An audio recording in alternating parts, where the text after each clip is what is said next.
Hello and welcome to another Sprues and Brews unboxing video. Today we are delving into the Middle-earth strategy battle game with a host of new releases for the Defence of the North supplement book. So first of all, massive thanks to Games Workshop for sending us all this stuff to have a look at and review and share with you guys. Defence of the North, it seems like it's been coming a long time, but it is finally here. This is the new narrative supplement that takes you through that conflict between the Easterlings and Erebor and the forces of Dale, so really excited to get into that. We've also been sent the new Fortress of Dol Guldur kind of scenery box. So if you've seen the smaller kit, this is basically 6 lots of that lets you build the entire fortress, so that's really cool. And we've also got the new Forge World kits, the Dragon Emperor of Rune, the Black Dragon Warriors, the Dale Windlance and the new Dale Commanders. So we're going to have a look at all these new miniatures, check them out, hopefully see some painted ones towards the end of the video as well, hopefully, and look at all the new legendary legions and the scenarios in the Defence of the North book. So yeah, first of all, let's have a look at some of these Forge World models. So really excited to open these up. The Middle-earth models have been absolutely fantastic and Forge World have been putting out some really great stuff. So yeah, let's have a look at these. I think we'll have a look at the big one first. The Dragon Emperor of Rune. So yeah, this is a Forge World kit. So if you haven't built Forge World models before, just bear in mind that they are resin. They are kind of designed for more advanced modelists, let's say. And the little guide will tell you all of this in there. However, just make sure that you give them a good clean first. There's kind of release agent on the parts that they use to get them out of the mould. So by giving them a proper clean, you can make sure that the paint's going to adhere to it when you get to build it. So let's have a look. So I think first of all, let's have a quick look at some of the components because this looks super cool. So we have got an awful lot of bits in this kit, but I gotta say, they look really nice. So obviously this is going to be the big like centerpiece kit of the Easterling range. And this is the big kind of palanquin carried by the Easterlings and with the Dragon Emperor on the top. Now what is cool about this set is that you actually get the Dragon Emperor on foot as well. I gotta say, I'm loving all this detail on these. This is going to be a joy to paint up. Now I suspect, obviously with having a lot of parts and being quite intricate, I mean look at these dragon heads here. Oops, let's get the camera focused on them. They are very cool. Lots of little touches like that. Little ornate dragon statues alongside it. Yeah, there's a lot of parts. Obviously you've got the guys carrying it too. So what I'd probably say is that if you build maybe the palanquin, the Dragon Emperor and then the guys separately, and then what I would do is paint them all separately and then stick them together once you've done all those component parts, because it is going to make your life a lot easier, because there's an awful lot of detail on here and you might not be able to get to it all once you've stuck it together. So yeah, loads and loads of parts here. Have we got the, yeah, if we take these out as well, the weaponry's quite intricate. It's a really good cast actually. Sometimes what you might find is some parts sometimes get a little bit warped, so what you need to do is just put a little bit of put them in like a cup of hot water, a couple of seconds, it will soften the resin and just let you kind of bend them to shape then.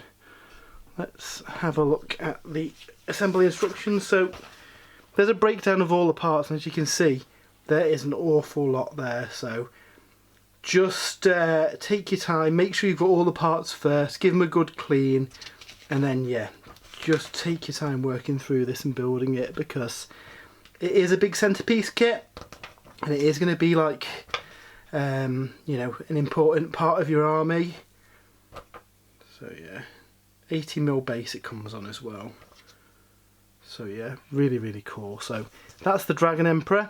Once we've got this built and painted, we'll have some images of this up on the website as well. Hopefully if we get it built in time, I'll show the finished model in this video as well, but we'll see if future Matt cuts in with that after I've done this bit. So that is the Dragon Emperor. We've also got the Black Dragon Warriors, who I believe are the guys that are carrying the Emperor, but on foot as a separate unit. And I've got to say, these look so cool. So again, this is another kind of like expert level kit really. Yeah, quite a few bits there. And quite a few options too. It looks like you've got the option for a standard bearer, 6 swords or 6 spears, and you can choose how they get together. They've got quivers too. Off the top of my head, I don't know if they come with bows as standard. I suspect they might do. So yeah, that's cool. You've got a lot of options in how you build these guys. So if you've got multiple boxes as well, you can build them with a few different armaments. So let's have a quick look at what these guys look like. Again, you get a little care guide on how to put them together. And yeah, these guys are really, really nice. Let's get the camera focused on them. Really, really cool sculpts. Gotta say.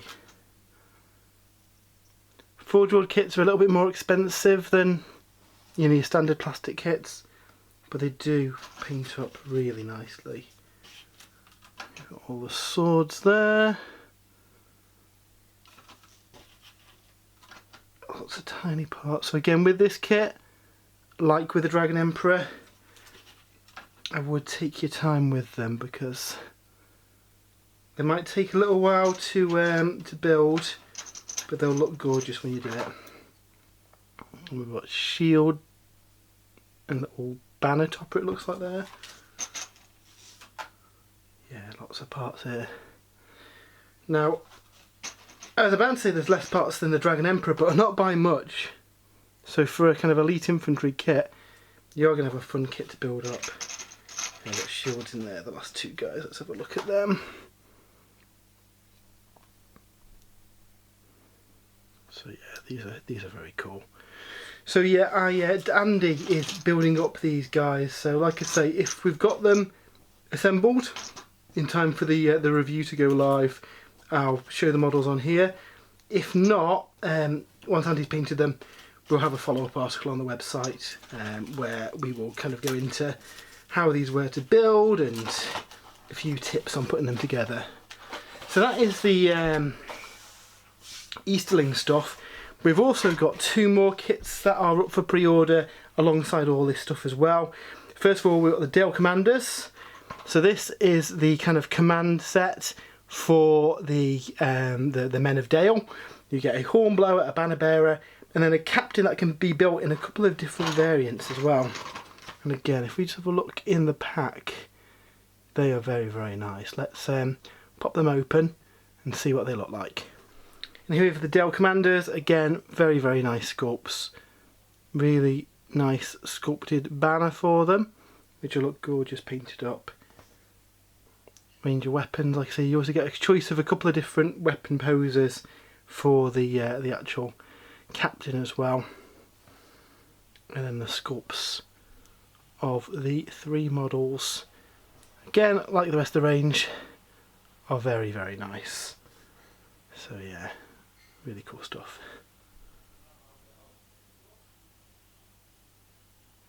And the final new kit that we've got is the Dale Windlance. So if you've got a fear of dragons and you need something to take them out, then the Windlance gives you some options. A big strength 10 artillery piece. So again, we'll have a quick look at the assembly instructions first. As you can see, it's a really, really nice kit with the Windlance and the crew. Now, looking through the instructions, it looks like you can actually build it so you can pivot the Windlance as well, which is a really nice touch. Obviously, in comparison to the other kits that we've looked at, far less pieces, but it does look really nice. Let's open this up and again see what this looks like in person. So again, some really, really nice sculpts for these guys. I'm planning on putting together a Dale force alongside this review so we can play through the scenarios in the book. So I think I might have to pick up some of the older characters, such as the previous 2 heroes that are in the book. But yeah, they look really nice. Again, you've got some kind of fragile and intricate parts, so you just want to be careful that you're not going to snap anything, and just take your time when you're taking it apart, because otherwise you might inadvertently damage the pieces, so you don't want to do that. Like I say, it's got relatively low kind of parts count compared to the other kits that we've looked at today. So something else that's up for pre-order today is the Fortress of Dol Guldur set. So we're going to have a quick look at this. We're going to super depth because we did look at the individual kits separately. But basically this is a big kind of bundle scenery box that contains 6 of the Ruins of Dol Guldur scenery set. Really, really nice kit. We reviewed it a couple of months back, and it is very modular. And by having 6 kits, you can put together a massive fortress of your own, which to be fair, would work just as well in games of Age of Sigmar and the like, in addition to the Middle-earth strategy battle game. So yeah, we'll quickly pop this open and just have a look inside. But basically, if you've seen the previous kit, this is much the same, just with a lot more sprues in it. So you see, absolutely chock full of sprues. Comes with the standard instruction sheet, so you're gonna have to maybe follow the kind of box art to kind of get the kind of build that they use. As we've seen a little bit, this is handy for one of the scenarios in the Defence of the North book as well. But the big release this week is really the Defence of the North supplement for the Middle-earth strategy battle game. So this is a book that takes you through some narrative scenarios detailing the war in the North during the War of the Ring. So predominantly about the Easterlings marching on Erebor, but we also see the kind of simultaneous conflict with the elves against the orcs happening at the same time as well. So these books, if you've not seen them before, they're really, really good. They'll obviously give you a selection of different scenarios, but they'll also let you string them together with different bonuses based on who wins the conflicts and stuff that carries over, which is pretty fun. And also in this book we get some new updated army lists, some new profiles for new models that have been added to the game, and also some legendary legions as well that you use a narrative themed army to get some cool bonuses. So we start off with a cool little history of the North with a bit of a timeline of what's going on. Essentially the stuff that happened in this book happens in this size here. So between Gollum escaping, the War of the Ring starting, and then all this kind of stuff's happening, I guess parallel to the movies. We don't really see it in the films and the books, so it's cool to explore what's going on elsewhere in the world when the journey is on. So if we start off with some scenarios, and what's cool with the scenarios is that they range from a lot of different sizes. You've got small little skirmishes up to massive battles, and for all of them it will list all the participants here, but you could very easily kind of work out the points of those forces yourself and substitute them with something else, or maybe you've not got I don't know, many models on one side, so you can scale it down by the same percentage to be able to have the same kind of battle. So don't feel bound by what's here, but it is really cool that you can obviously see what the biggest battle is, which I think is the Hosts Clash, and that will give you kind of like the top end of the models that you need for this. Like I say, there is a range of different stuff. While the big battle's going on, we kind of zoom in on different little things that are happening here or there across the battlefield. So yeah, a nice assortment of different games, from tiny little ones to massive sieges and the like. So definitely a bit of variety. We're really looking forward to playing through this. I'm going to put together a Dale force, Jay's going to command the dwarves, and Andy's going to put together an Easterling force, so we can play through this. So parallel to the battle at Erebor, we've also got the kind of elf stuff going on. So we start off with Gollum escaping, and basically the elves trying to kind of get him, basically.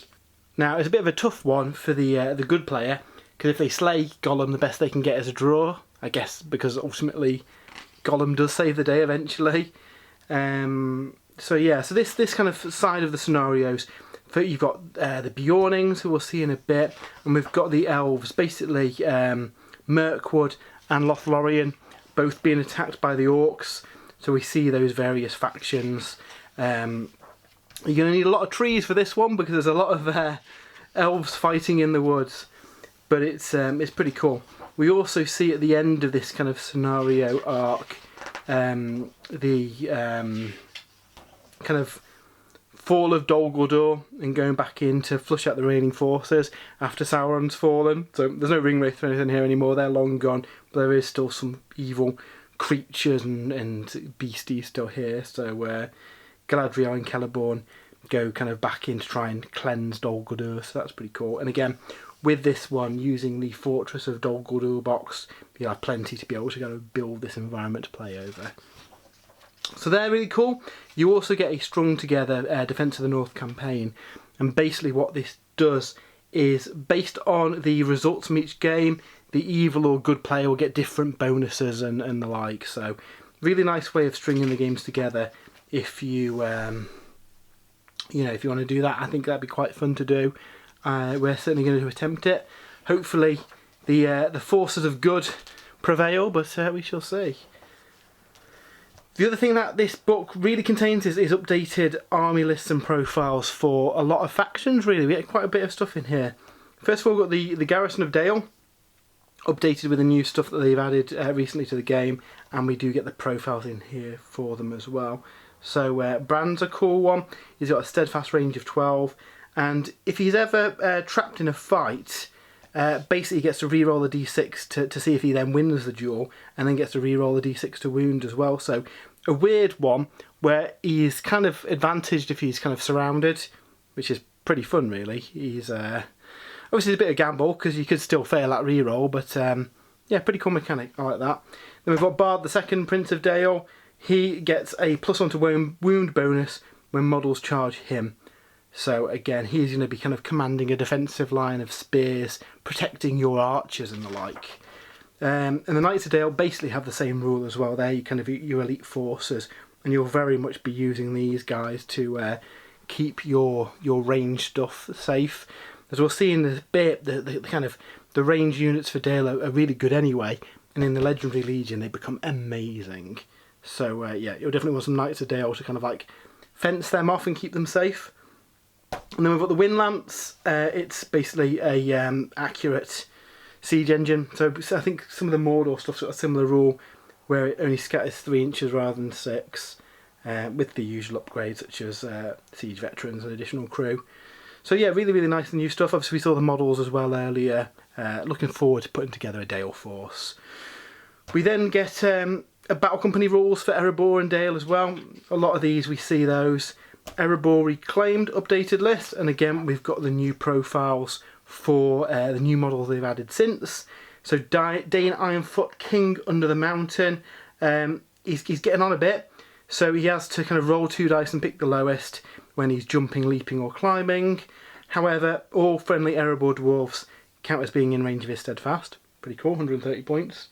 We've then got Thorin III, Stonehelm. Whenever he declares a heroic action, roll a d6. On a 5+, no might is spent and the heroic action is free. That's pretty cool. Additionally, if Thorin declares a heroic action and an enemy model subsequently declares a heroic action, Thorin can choose to change the type that he's declared. So he's really cool, 110 points. Lotharien, get updated list. I don't know if there's much change here. I think basically we've just got a new character added here. Orofin, the brother of Haldir and Rumor. Whirl of Blades.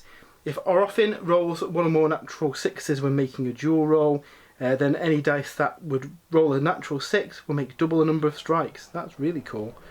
Note that any strikes doubled in this way will not double again if it's fighting a trapped model. But that's pretty nice for 85 points.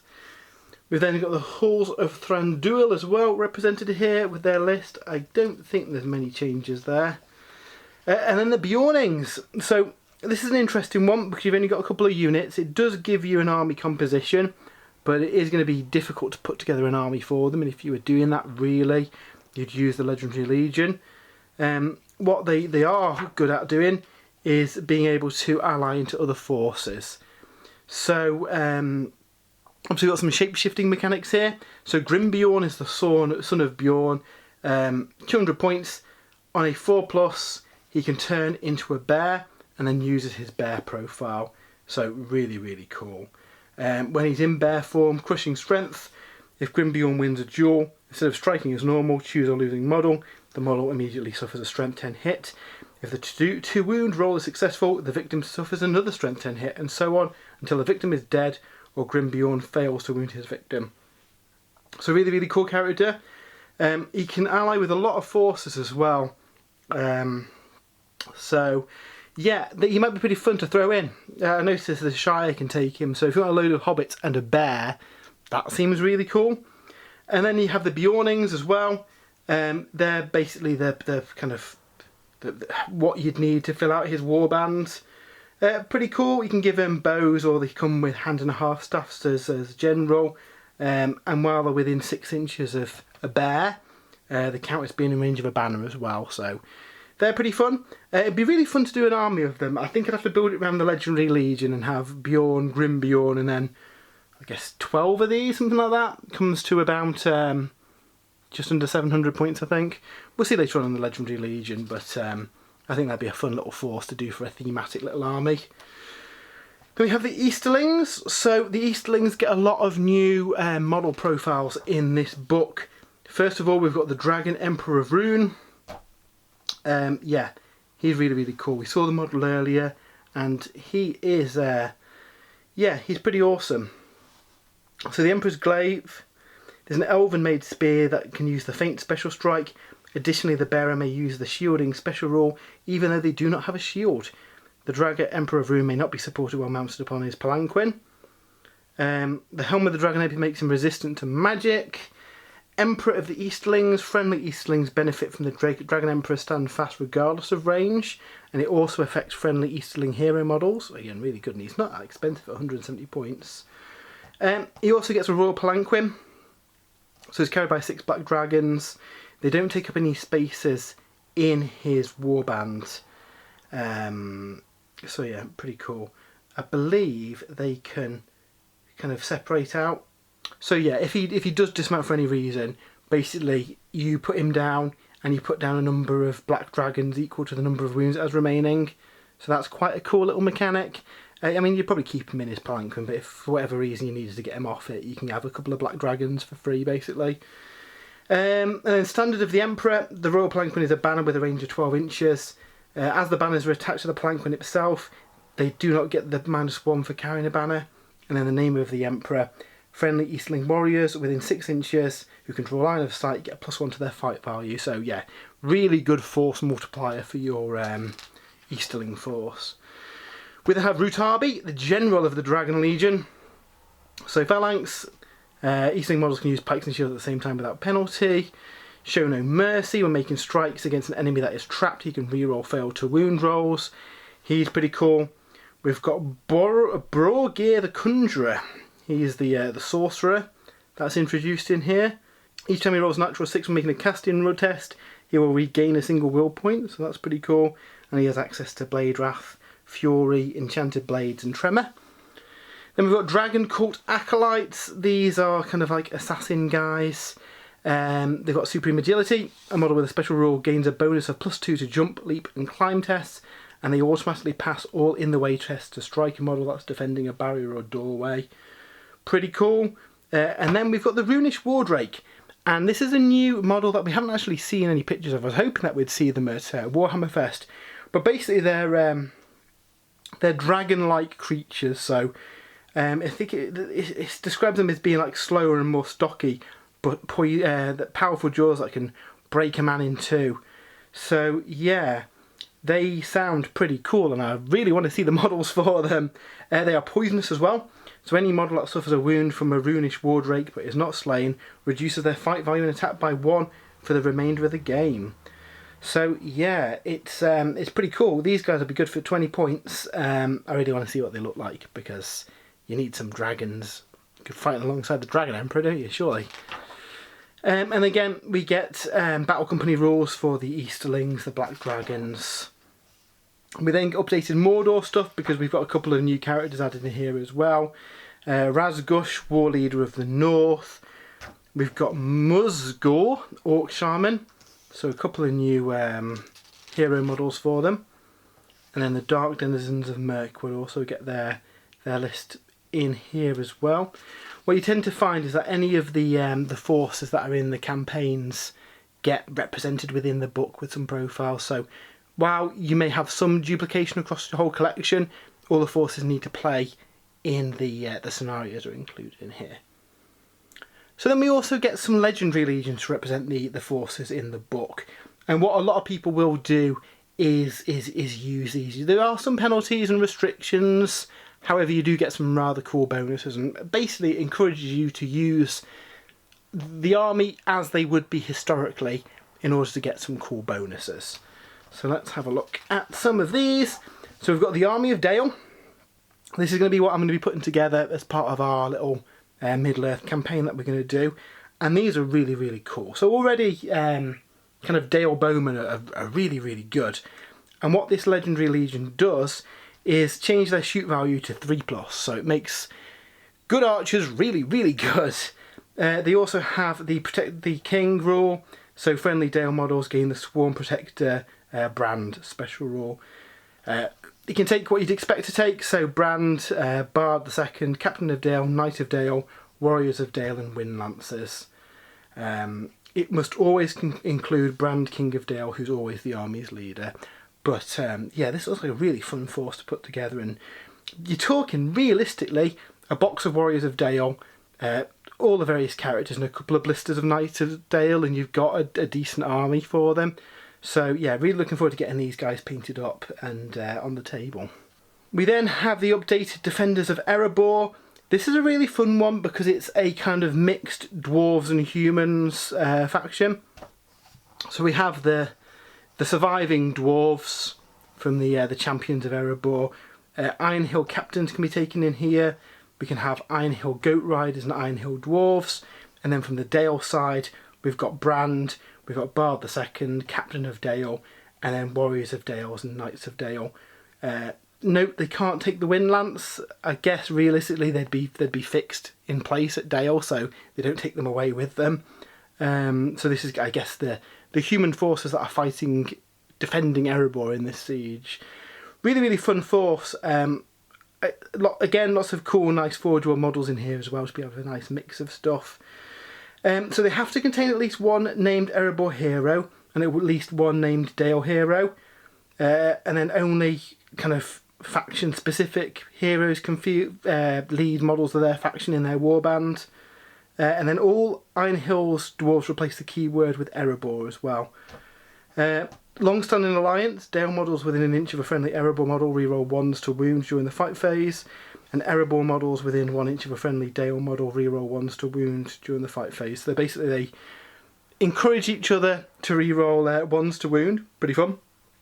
A bond forged in war. If either Dane or Brand would be trapped at the start of the fight phase, then the other may declare a heroic combat without spending their might. If successful, they must join their trapped allies' fight if possible. That's pretty fun. The heirs to the kingdoms, if either Thorin III or Bard II would be trapped at the start of the fight phase, then the other may declare a heroic combat without spending a might. So yeah, pretty cool. Obviously you've got those two kind of characters twinned together with the same rule. And then royal bloodlines, friendly models within 3 inches of Dane Ironfoot, Thorin III, Brand King of Dale and Bard II count as being in range of a banner. So yeah, really, really nice force. I think that'd be a fun one to paint up as well. We've got the Bjornings. If you want a army of shape-shifting bears, this is the one to go for here. You've not got a lot of choice here, and you're probably going to take everything. You've got Bjorn at 200 points, Grim Bjorn at 200 points, and then the Bjorning at 20 points each. The advantage for taking the Legendary Legion, though, is that you don't have to roll for them to turn into a bear. They can just do it automatically. So that is really, really cool. It also makes your bears more resistant as well. Whenever they get wounded, you roll a dice, and on a 5+, the wound is ignored, just as if you'd spent a point of fate. So really, really fun. What's that, 400 points 500 points with 5 Bjornings. So for 700 points, you could take what? Bjorn, Bjorn, and 15 Bjornings into 2 different warbands. That'd be pretty fun. Yeah, I might have to do that when the Bjornings and Bjorn come out. We then have the host of the Dragon Emperor. This contains what you imagine it would, all the new models, all the existing Easterling stuff as well. It has to include the Dragon Emperor. And then Easterling warriors and Easterling cataphracts in the warband led by the Dragon Emperor do not need to pay the points to be upgraded to Black Dragons. This upgrade is free. So essentially, you can turn all of your Easterling warriors into Black Dragons, which is pretty cool. Easterling heroes can reroll a 6 in a duel, and Easterling models receive +1 courage when their force is broken. Additionally, once per games, you can reroll to see if the scenario ends as well. So, pretty cool force. I guess they're really disciplined because the Emperor's marching with them. Fell Beings of Mirkwood is a cool list. It's basically creepy crawlies, wargs, and orcs fighting together.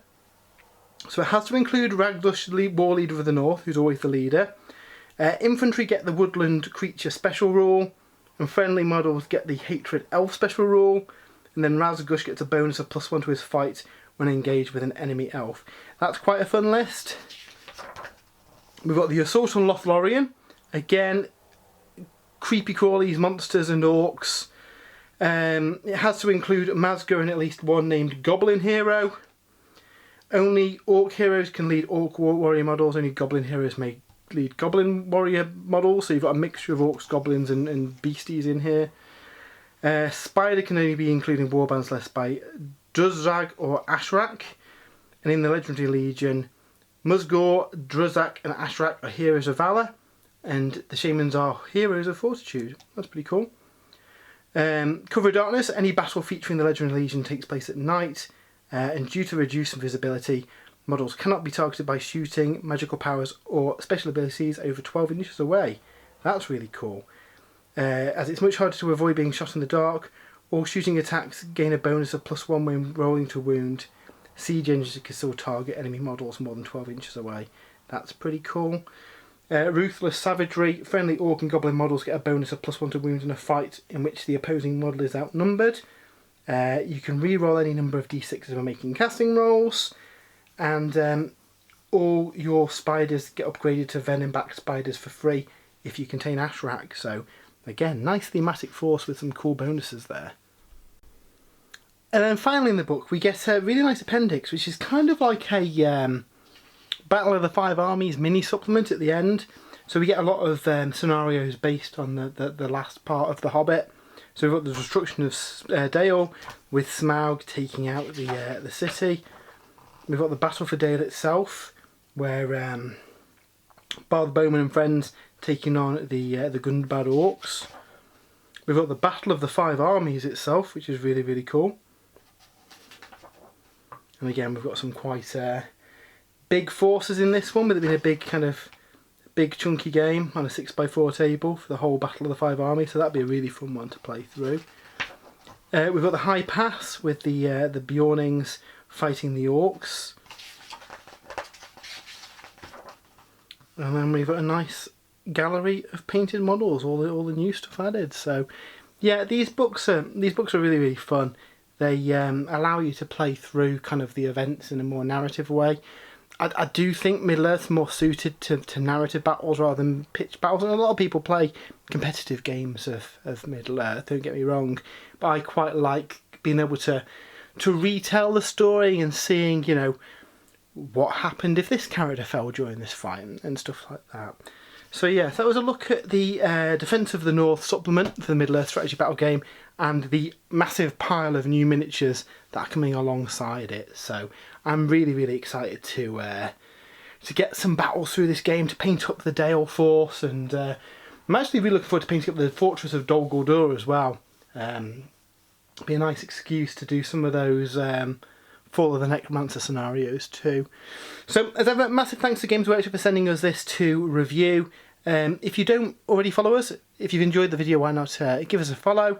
We do lots of unboxings. We're going to be doing some battle reports and stuff again soon as well, so stay tuned for that. I've also written a full companion piece over on the website as well, spruesandbrews.com. We're going into a bit more depth on the Defence of the North and the different legendary legions and what I think of some of the characters and units and stuff added in here as well. So yeah, hope you've enjoyed this and hope you have a great weekend. See you soon.